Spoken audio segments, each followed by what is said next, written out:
મેહુલભાઈ ચૌહાણ બરિયાદર પ્રાથમિક શાળામાં શિક્ષક તરીકે નોકરી કરી રહ્યો છું. આ અમારા માલધારી સમાજની ધર્મગુરુ ગાદી જે વડવાળા મંદિર દુધરેજ છે એની અંદર અમે આ કાર્યક્રમ એક બાળકના અર્પણ વિધિનો છે.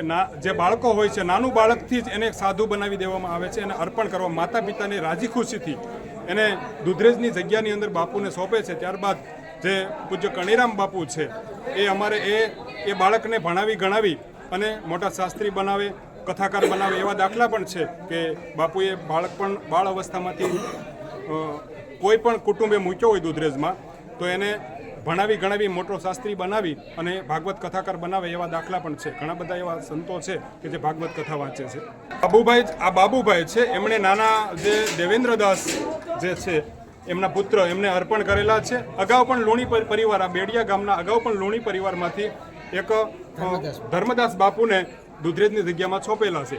બરાબર. તો આ રીતની એક જે ઉજળી પરંપરા, સનાતન ધર્મની પરંપરા પ્રમાણે જોવા જઈએ તો આ અમારા રબારી સમાજના દીકરાના દાન દેવાની એક પરંપરા છે. રબારી મહેશ ગોહાભાઈ, ગામ મોટા ઝીંઝોડા. રબારી સમાજ અને એની સંસ્કૃતિ પહેલેથી જ પ્રખ્યાત છે.